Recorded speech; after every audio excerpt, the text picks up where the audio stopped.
Hello everyone.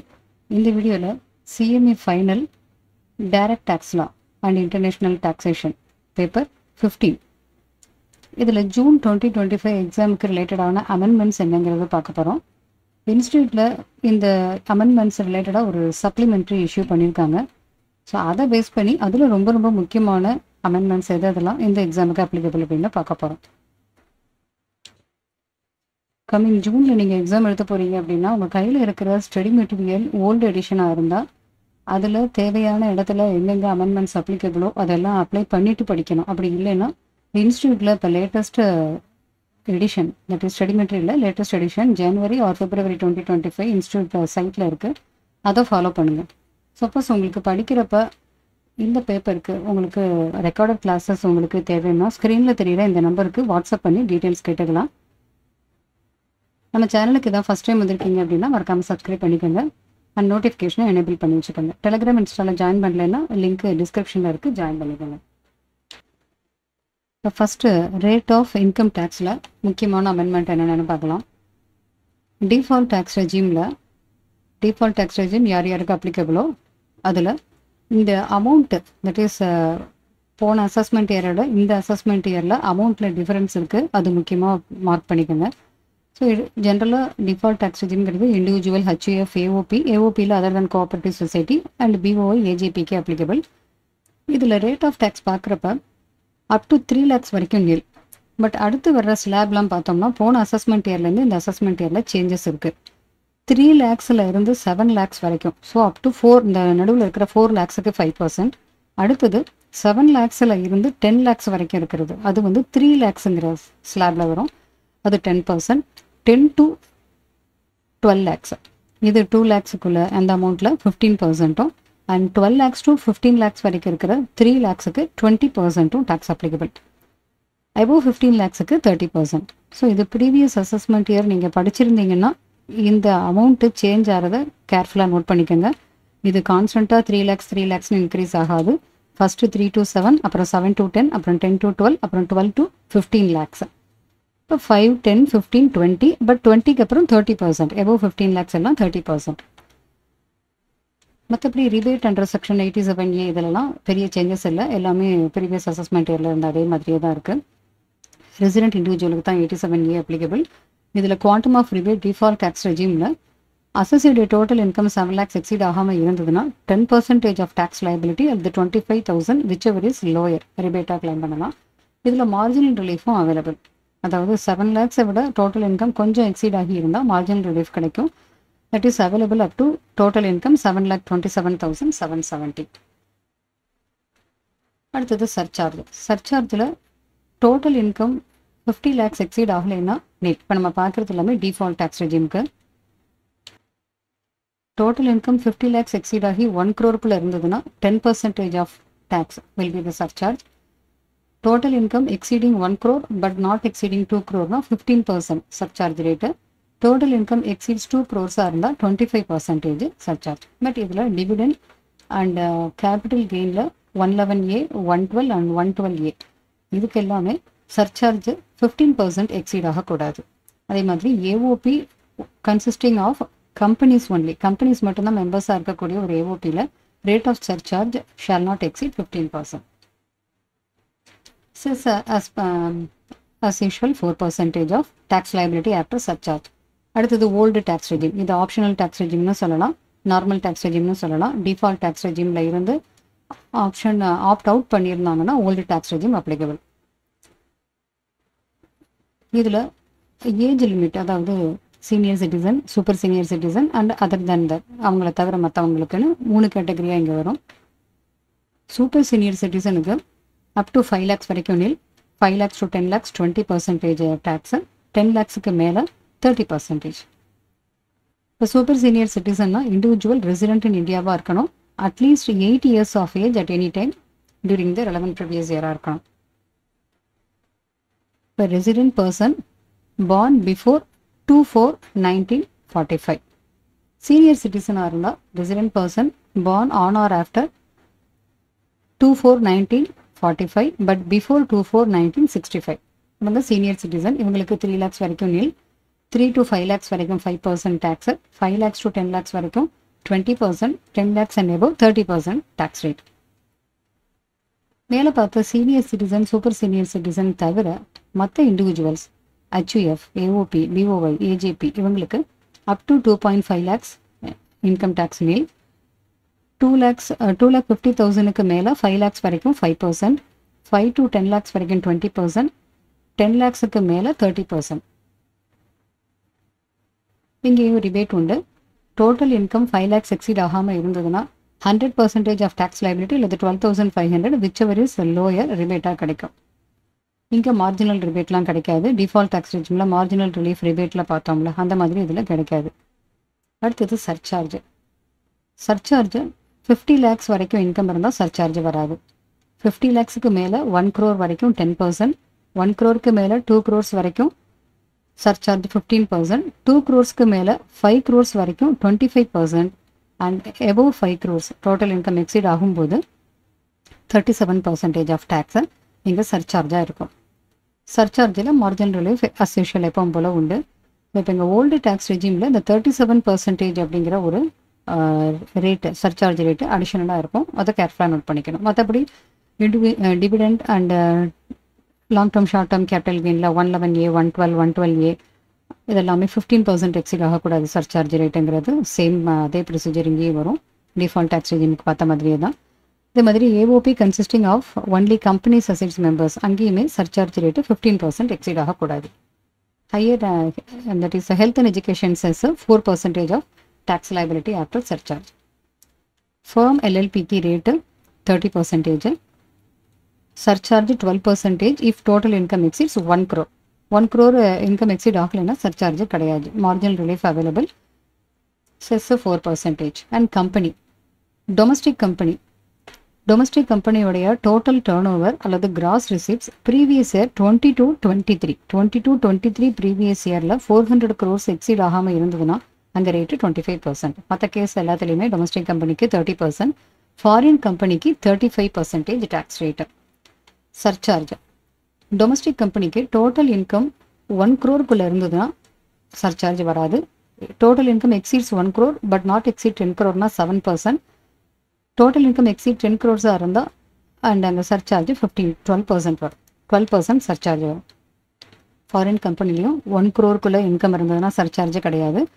1 crore to 10 crore total income இருந்ததுன்னா 2%, total income exceeds 10 crore இருந்ததுன்னா 5% surcharge rate வரும். இங்கேயும் marginal relief available. Cess 4% of tax liability after surcharge. இது tax rate முக்கியமாக இந்த assessment இயருக்கு என்னென்ன அப்ளிகபிள்னு பார்த்தோம். கம்மிங் ஜூன் 2025 எக்ஸாமுக்கும் டிசம்பர் 2025 எக்ஸாமுக்கும் சேம் அசஸ்மெண்ட் இயர் தான். That is assessment year 25-26 applicable. That is previous year 24-25 applicable. அடுத்தது செக்ஷன் 10ல் முக்கியமான அமெண்ட்மெண்ட்ஸ் அப்படின்னு பார்த்தோம்னா புதுசாக ஒரு செக்ஷன் கொண்டு வந்திருக்காங்க 1015B. இதில் income from lease rental of cruise ship. ஒரு ஃபாரின் கம்பெனிக்கு க்ரூஸ் ஷிப்பு ரெண்டலுக்கு விட்டதுனால இன்கம் வரும்போது அவங்களுக்கு அது எக்ஸம்ஷன் உண்டு. பட் அதுக்கான கண்டிஷன் சாட்டிஸ்ஃபை பண்ணியிருக்கணும்.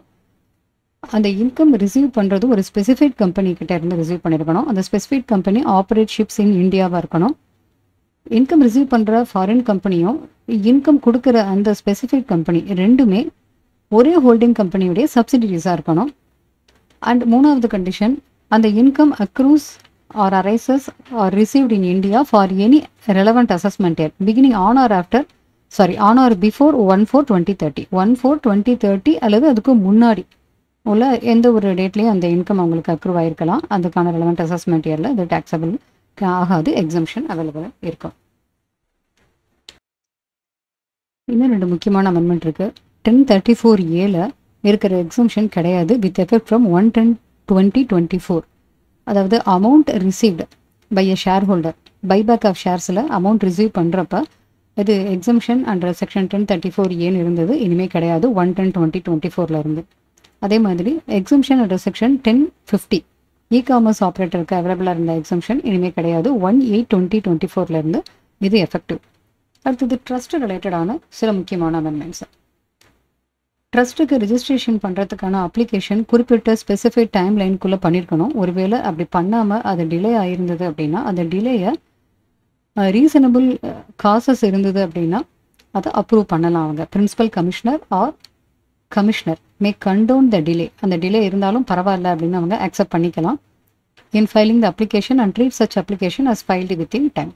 So the delay may be condoned if he considers that there is reasonable cause for the same. அவங்க ஃபைல் பண்ணுற டிலே ஆனதுக்கான நியாயமான காரணம் இருக்குது அப்படின்னு நினச்சா அந்த டிலேயை வந்து இவங்க கன்சிடர் பண்ணாமல் அந்த அப்ளிகேஷனை அஸ் யூஷுவல் அவங்க பண்ண மாதிரி எடுத்துப்பாங்க. நெக்ஸ்ட் சேலரி ஹெட்டில் ஸ்டாண்டர்ட் டிடக்ஷன் டிஃபால்ட் டேக்ஸ் ரெஜிமில் 75,000, ஸ்டாண்டர்ட் டிடக்ஷன் 75,000 டிஃபால்ட் டேக்ஸ் ரெஜிமில். பட் ஓல்டு டேக்ஸ் ரெஜிமில் 50,000. அதில் சேஞ்ச் எதுவும் கிடையாது. No change in standard deduction old tax regime. அடுத்து பிஜிபிபியில் முக்கியமான அமெண்ட்மெண்ட்ஸ் என்னென்னு பார்க்கலாம். Any income from letting out of residential house or part of the house by the owner shall not be chargeable under the head PGBP. Chargeable under the head income from house property. ஒரு house property, residential house ப்ராப்பர்ட்டியுடைய owner அதை let out பண்ணி income receive பண்ணுறப்ப அது பிஜிபிபியில் chargeable ஆகாது, income from house ப்ராப்பர்ட்டியில் chargeable ஆகும்னு ஒரு கிளாரிஃபிகேஷன் கொடுத்துருக்காங்க. அடுத்தது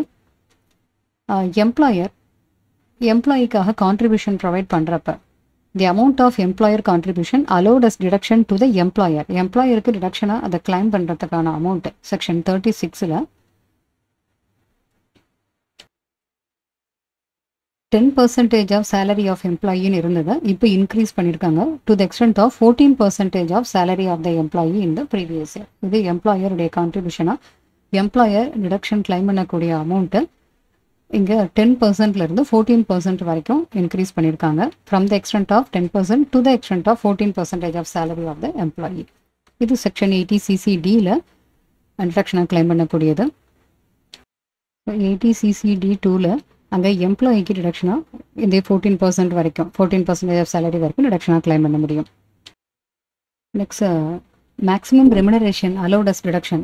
பார்ட்னர்ஷிப் ஃபார்மில் பார்ட்னர்ஸ்க்கு கொடுக்குற ரெமுனரேஷனில் maximum remuneration allowed as deduction section 40 இதுக்கான லிமிட்டை இன்க்ரீஸ் பண்ணியிருக்காங்க. That is amount of book profit லாஸாக இருக்கும்போது மேக்ஸிமம் ரெமுனரேஷன் அலோட் 3 lakhs. ஒருவேளை ப்ராஃபிட் இருந்ததுன்னா ஃபஸ்ட்டு 6 lakhs ப்ராஃபிட்டுக்கு 90% ஆஃப் புக் ப்ராஃபிட் அல்லது 3 lakhs whichever is higher is the maximum remuneration allowed. On balance book ப்ராஃபிட்டில் 60% of the book profit 60% of the next book profit, அதாவது balance book ப்ராஃபிட்டில் 60% maximum remuneration allowed. Next section 44 BBC presumptive taxation regime in case of non resident. இந்த non resident cruise ships operation பண்ணுற business பண்ணிகிட்டு இருக்காங்க. Engage in the business of operation of cruise ships. இவங்களுக்கான presumptive taxation இந்த ஸ்கீமில் இவங்களுக்கான rate எவ்வளோ சொல்கிறாங்க? 20%. That is income from such business shall be estimated at 20% of aggregate of the following amount. என்ன amount? Amount paid or payable to the assessee அல்லது assessee சார்பில் வேறு யாருக்காவது பே பண்ணினது அல்லது பே பண்ண வேண்டிய amount. And amount received or deemed to be received by the assessee அல்லது அசசி சார்பில் யாராவது ரிசீவ் பண்ணது டீம் டு பி ரிசீவ் இந்த அமௌண்ட்டு. பட் இது எல்லாமே on account of carriage of passengers. So இந்த டோட்டல் இந்த அக்ரிகேட் அமௌண்ட்டில் 20% எஸ்டிமேட்டட் இன்கமாக எடுத்துக்கலாம். பட் இதுக்கான கண்டிஷன் சாட்டிஸ்ஃபை பண்ணியிருக்கணும். The assessee must be engage in the business of operation of cruise ships and has satisfy such conditions as may be prescribed. இது section 44 BBC. Next capital கெயினில் ரொம்ப முக்கியமான changes இருக்குது இந்த assessment இயரில். அதாவது பீரியட் ஆஃப் ஹோல்டிங்கில் சேஞ்சஸ் இருக்குது. ரேட் ஆஃப் டேக்ஸில் that is long term short term capital gain tax ரேட்டில் சேஞ்சஸ் இருக்குது. அண்ட் இண்டெக்ஸேஷன் கிடையாது. பட் இது எல்லாமே 23/7/2024 டேட்டுக்கு அந்த டேட் அல்லது அதுக்கு பின்னாடி அதுக்கு முன்னாடின்னு 2 விதமாக பார்க்கணும். ஸோ ஃபஸ்ட்டு இதில் பீரியட் ஆஃப் ஹோல்டிங் என்ன சேஞ்சஸ் பண்ணியிருக்காங்கன்னு பார்க்கலாம். ஒன்லி 2 பீரியட் ஆஃப் ஹோல்டிங்ஸ் தான் இனிமேல் இருக்கும். 12 months and 24 months. அந்த 36 monthsங்கிறது இப்போ எடுத்துட்டாங்க. So that will be only 2 holding periods, 12 months and 24 months. The capital gain short டேர்மா அல்லது லாங் டேர்மா அப்படின்னு நம்ம கண்டுபிடிக்கிறதுக்கு ஃபர்ஸ்ட் அசட்டை லாங் டேர்ம் ஆர் ஷார்ட் டேர்ம்னு பிரிக்கிறதுக்கு 12 months 24 months வச்சு தான் பிரிக்கிறாங்க. For all listed securities holding period will be 12 months. For all other assets it will be 24 months. At short term capital gain 111A ரேட்டை இன்க்ரீஸ் பண்ணியிருக்காங்க. That is present rate 15%ல் இருந்து 20% increase பண்ணியிருக்காங்க. மற்ற short term capital கெயினுக்கெல்லாம் as usual எப்பவும் போல் applicable rate applicable ஆகும். Long term capital கெயினில் 12.5% change பண்ணியிருக்காங்க. முன்னாடி இருந்த 10% 20%க்கு பதிலாக எல்லா கேட்டகரிஸ் ஆஃப் அசெட், அதாவது லாங் டேர்ம் கேபிட்டல் அசெட்டில் வரக்கூடியது எல்லாத்துக்குமே 12.5% மாற்றிருக்காங்க. பட் இதில் இன்னொரு point 112A long term capital gain வரும்போது முன்னாடி 1 lakhs வரைக்கும் அதில் எக்ஸம்ஷன் அவைல் பண்ணிக்க முடியும். இப்போ 1.25 lakhs 1,25,000 அக்ரிகேட் டோட்டலாக ஷால் பி சார்ஜ் டு இதை தவிர that is to the extent of 1.25 lakhs aggregate. இதை தவிர மீதி இருக்கிறது எல்லாமே டாக்ஸபிள். அப்போ இது will be charge to tax at nil ரேட்டுன்னு சொல்கிறாங்க. அப்போ இது எக்ஸம்டட். 112A 1 lakh இருந்தது, இந்த இயரில் 1.25 lakhsன்னு மாறி இருக்கு. ஸோ ஹோல்டிங் பீரியடில் சேஞ்சஸ் இருக்குது, ரேட்ஸ் ஆஃப் டேக்ஸில் சேஞ்சஸ் இருக்குது. மூணாவது இண்டெக்ஸேஷன் பெனிஃபிட்டு கிடைக்காது லாங் டேர்ம் கேபிட்டல் கெயினுக்கு. பட் இதில் ஒரே ஒரு எக்ஸப்ஷனும் சொல்கிறாங்க. இந்த கேபிட்டல் கெயினில் இருக்கிற அமெண்ட்மெண்ட்ஸை பற்றி டீட்டெயிலாக ஒரு வீடியோ நம்ம சேனலில் இருக்குது. ஸோ அதுவும் நீங்கள் பார்க்குறதுனா பார்க்கலாம். அதில் இன்னும் டீட்டெயிலாகவே இதை எக்ஸ்பிளைன் பண்ணியிருப்போம். இந்த எக்ஸெப்ஷன் யாருக்கு, இண்டெக்ஸேஷன் பெனிஃபிட் யாருக்கு அவைலபிளாக இருக்கும் அப்படின்னா அது பர்டிகுலராக ஒரே ஒரு கேபிட்டல் அசெட்டுக்கு மட்டும். That is long term capital asset being land building or both. இது யாருக்கு அப்ளிகபிள் அப்படின்னா ட்ரான்ஸ்ஃபர் பண்ணுற பர்சன் இந்த லாங் டேர்ம் கேபிட்டல் கெயினை இந்த long term capital asset that is land building or both இதை ட்ரான்ஸ்ஃபர் பண்ணுற பர்சன் ரெசிடென்ட் இண்டிவிஜுவல் அல்லது ரெசிடென்ட் HUF-ஆக இருக்கணும். இந்த அசெட்டை அவங்க ரெசிடென்ஷியல் பர்பஸ்க்கோ கமர்ஷியல் பர்பஸ்க்கோ எதுக்காக வேணாலும் அவங்க யூஸ் பண்ணியிருக்கலாம். such asset may be residential, commercial or used for any other purpose. But இதை வாங்கின டேட்டு 23/7/2024க்கு முன்னாடியும் அதோட இதை ட்ரான்ஸ்ஃபர் பண்ண டேட்டு ஆன் ஆர் ஆஃப்டர் 23/7/2024 இருந்தால் மட்டும்தான் இந்த கேஸ் அப்ளை ஆகும். இதை வாங்கினதே 23/7/2024 அதுக்கு பின்னாடி அதுக்கப்புறமே ட்ரான்ஸ்ஃபர் பண்ணியிருக்காங்கன்னா இந்த ப்ரொவிஷன் அப்ளை ஆகாது. வாங்கினது பிஃபோர் 23/7/2024 அண்ட் ட்ரான்ஸ்ஃபர் பண்ணது ஆன் ஆர் ஆஃப்டர் 23/7/2024 இருந்தால் இவங்களுக்கு இண்டெக்ஸேஷன் பெனிஃபிட் அவைல் பண்ணிக்க முடியும். அதுவும் டேக்ஸை பே பண்ணுறப்ப மட்டும்தான் அந்த இண்டெக்ஸேஷன் பெனிஃபிட்டை கன்சிடர் பண்ணுவோம். கேபிட்டல் கெயின் கேல்குலேஷனுக்கு கன்சிடர் பண்ண மாட்டோம். இங்கே 2 ஆப்ஷன் கொடுக்குறாங்க இந்த பர்டிகுலர் அசஸிக்கு, particular type of long term capital அசெட்டுக்கு. அதில் இந்த கண்டிஷன்ஸ் எல்லாம் சாட்டிஸ்ஃபை பண்ணியிருந்தா option 1 tax at 12.5% without indexation. Option 2 tax at 20%, that is long term capital gain tax 20% after indexation benefit. இந்த ரெண்டில் எது அவங்களுக்கு பெனிஃபிட்டோ அதை சூஸ் பண்ணிக்கலாம். இந்த option is for computing tax liability only. Long term capital கெயினில் வர டேக்ஸ் லயபிலிட்டி கேல்குலேஷன் பண்ணுறதுக்கு தான் இந்த இண்டெக்ஸேஷன் பெனிஃபிட்டை நம்ம அப்ளை பண்ணுறோம். But there is no such option for computing long term capital gain. இந்த அமெண்ட்மெண்ட்ஸ் எல்லாமே 23/7/2024 எஃபெக்டிவாக இருக்கும். அடுத்தது இன்கம் ஃப்ரம் அதர் சோர்ஸஸில் டிவிடெண்ட் டெஃபினேஷனில் ஒரு அமெண்ட்மெண்ட் இருக்குது. அதாவது பைபேக் ஷேர்ஸ் வரும்போது அந்த அமௌண்ட்டை ரிசீவ் பண்ணுற ஷேர் ஹோல்டர் கையில் அது டிவிடெண்டாக டாக்ஸபிள் ஆகும். Sum paid by domestic company for purchase of its own share shall be treated as dividend in the hands of shareholders. So இவங்களுக்கு எக்ஸ்பென்சஸ் ரிலேட்டடாக இந்த டிடக்ஷன் எதுவுமே கிடைக்காது. ஸோ அவங்களுக்கான அப்ளிகபிள் டேக்ஸ் ரேட் எதுவோ அதில் இன்கம் டேக்ஸ் அவங்களுக்கு chargeable ஆகும். Family pension standard deduction default tax ரெஜிமுக்கு மட்டும் 25,000 இன்க்ரீஸ் பண்ணியிருக்காங்க. அண்ட் செக்ஷன் 80CCD டிடக்ஷன் நம்ம ஆல்ரெடி ஏற்கனவே PGBPலையும் பார்த்தோம், எம்ப்ளாயருக்கு டிடக்ஷனாக கிடைக்கக்கூடியது. அதே இது இங்கே எம்ப்ளாய்க்கு டிடக்ஷனாக 80CCD2ல் எம்ப்ளாயருடைய கான்ட்ரிபியூஷன் அது எனி அதர் எம்ப்ளாயராக இருக்கலாம், சென்ட்ரல் கவர்மெண்ட் ஸ்டேட் கவர்மெண்ட்னு இல்லாமல் contribution made by any other employer not being central or state government அவங்களுடையது முன்னாடி இருந்த 10%லேருந்து இப்போ 14%ஆக இன்க்ரீஸ் பண்ணியிருக்காங்கன்னு பார்த்தோம். It shall be allowed as a deduction and amount not exceeding 14% of employee's salary. இந்த அமௌண்ட் இன்க்ரீஸ் பண்ணது only in case of default tax regime, only in the case where employee's salary is chargeable to tax under section 115 BAC. Next transfer ப்ரைஸிங்கில் ஒரு அமெண்ட்மெண்ட்டு. அதாவது ஒரு transfer pricing ஆஃபீஸர்கிட்ட reference கொடுத்துருக்கிற ஒரு international transaction ரிலேட்டடாக அவர் ப்ரொசீடிங்ஸ் பண்ணிக்கிட்டு இருக்கிறப்ப வேற ஒரு இன்டர்நேஷ்னல் டிரான்சாக்ஷன் அவர் கவனத்துக்கு வந்ததுன்னா அதையும் அவர் கன்சிடர் பண்ணலாம்னு ஒரு பாயிண்ட் நம்ம படிச்சிருப்போம். இப்போ அதில் ஒரு அமெண்ட்மெண்ட் என்ன பண்ணியிருக்காங்க, இன்டர்நேஷ்னல் டிரான்சாக்ஷன் மட்டும் இல்லாமல் ஒரு SDT ஸ்பெசிஃபிக் டொமஸ்டிக் டிரான்சாக்ஷன் ஏதாவது அவர் கவனத்துக்கு வந்ததுன்னா அதையுமே அவர் கன்சிடர் பண்ணிக்கலாம் அப்படிங்கிறது தான் இப்போ amendment. The TPO transfer pricing officer to deal with specific domestic transaction which have not been referred to him by the AO. and or in whose respect audit report under section 92 CE has not been filed. இது ஒரு amendment. அடுத்தது 94Bல amendment, அதாவது தின் capitalisation பார்ப்போம்ல, 30% of EBITDA அந்த இதில் ஒரு amendment.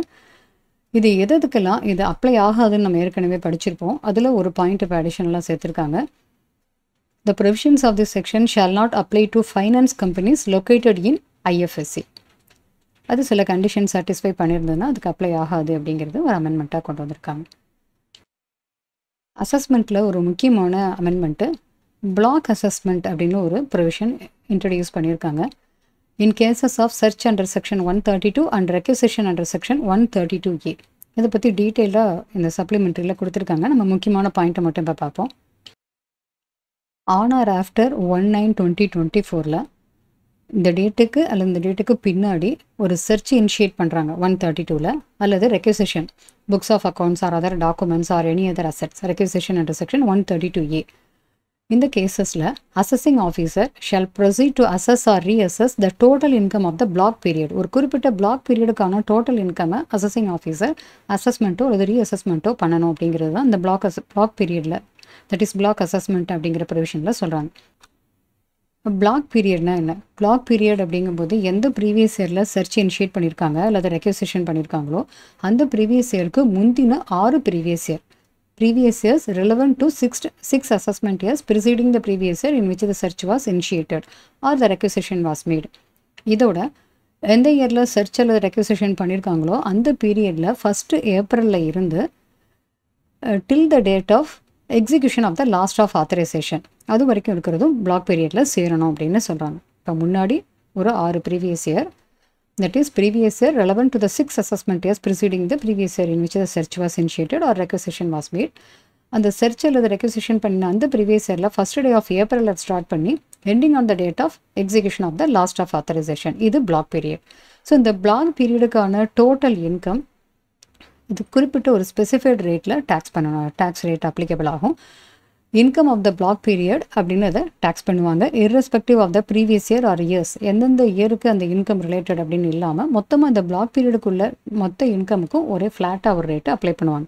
Total income of the block period chargeable to tax at 60%. இந்த block assessment ரிலேட்டடாக procedure மற்ற ப்ரொவிஷன்ஸ் எல்லாமே டீட்டெயில்டாக அதில் கொடுத்துருக்காங்க இந்த சப்ளிமெண்ட்ரியில். இதை ஒரு தடவை நீங்கள் நல்லா படிச்சுக்கோங்க. நெக்ஸ்ட்டு டிடிஎஸ் ரேட்டில் ரொம்ப முக்கியமான சேஞ்சஸ் என்னங்கிறது பார்க்கலாம். 1/10/2024 இது effective. TDS rate up to 39/2024 வரைக்கும் இருக்கிற ரேட்டும் ஒரு காலமில் கொடுத்துருக்காங்க. வித் எஃபெக்ட் ஃப்ரம் 1/10/2024 கொடுத்துருக்காங்க. இதில் 194DA that is life insurance policy ரிலேட்டடாக, அடுத்தது 194G லாட்ரி டிக்கெட்டில் அதில் கமிஷன் அதெல்லாம் ரிசீவ் பண்ணுறப்ப, 194H இதில் commission or brokerage, 194IB rent, 194Mனா ரெசிடென்ட் கான்ட்ராக்டர்ஸ் ப்ரொஃபஷனல்ஸ், அதுக்கு எல்லாமே 5% 39/2024 வரைக்கும் டிடிஎஸ் ரேட்டு. 1/10/2024 2% அப்ளிகபிள் ஆகும். 194O இ-காமர்ஸ் ரிலேட்டடான டிடிஎஸ் இதில் 1%ங்கிறது 0.1% சேஞ்ச் ஆகுது. 39/2024 வரைக்கும் 1%, 1/10/2024 0.1% இதில் சேஞ்சஸ் இருக்குது. Next penalty for failure to furnish statements 271Hல ஒரு பர்சன் டிடிஎஸ் அல்லது டிசிஎஸ் ரிலேட்டடான ரிட்டர்ன்ஸோ ஸ்டேட்மெண்ட்டோ டியூ டேட்டுக்குள்ளே ஃபைல் பண்ணாமல் விட்டுட்டாங்கன்னா பெனல்ட்டி பே பண்ணணும்னு இருந்த அந்த ப்ரொவிஷனில் இப்போ ஒரு சேஞ்சஸ் பண்ணியிருக்காங்க. இப்போ ஒரு பர்சன் டிடிஎஸ் அல்லது டிசிஎஸ்ஸை கவர்மெண்ட்டுக்கு பே பண்ணிட்டாங்க, along with fees and interest கவர்மெண்ட்டுக்கு கிரெடிட் பண்ணிட்டாங்க. பட் அந்த ஸ்டேட்மெண்ட் டிடிஎஸ் அல்லது டிசிஎஸ் ஸ்டேட்மெண்ட் ஃபைல் பண்ண வேண்டிய டைம் லிமிட் முடிஞ்சு 1 மாதத்துக்குள்ளே before the expiry of period of 1 month from the time prescribed for furnishing such statement அவங்க ஃபைல் பண்ணிட்டாங்க அப்படின்னா அவங்களுக்கு பெனல்ட்டி கிடையாது அப்படிங்கிறது தான் இந்த அமெண்ட்மெண்ட்டில் இருக்குது. இன்னொரு முக்கியமான amendment equalisation levy not applicable from 1/8/2024. 1/8/2024 equalisation லெவிங்கிற அந்த செக்ஷனே கிடையாது. ஸோ இப்போ நம்ம பார்த்துருக்கிறது இன்ஸ்டியூட்டில் ரிலீஸ் பண்ணியிருக்கிற சப்ளிமெண்ட்ரியில் ரொம்ப முக்கியமான அமெண்ட்மெண்ட்ஸ் பார்த்துருக்கோம். உங்கள்கிட்ட பழைய எடிஷன் புக் இருந்ததுன்னா கண்டிப்பாக இந்த சேஞ்சஸ் எல்லாம் கரெக்டான இடத்துல நீங்கள் அப்ளை பண்ணிவிட்டு படிக்கணும். அப்படி இல்லைன்னா லேட்டஸ்ட் எடிஷனை ஃபாலோ பண்ணிக்கோங்க. இந்த அமெண்ட்மெண்ட்டில் என்னென்ன பாயிண்ட் எல்லாம் ரொம்ப முக்கியமோ அதெல்லாமே நோட் பண்ணிவிட்டு கன்சிடர் பண்ணிவிட்டு படிங்க. ஸோ இந்த சப்ளிமெண்ட்ரியில் சொல்லியிருக்கிற எல்லா ப்ரொவிஷன்ஸுமே ஒரு தடவை ஃபுல்லாக பார்த்துருங்க.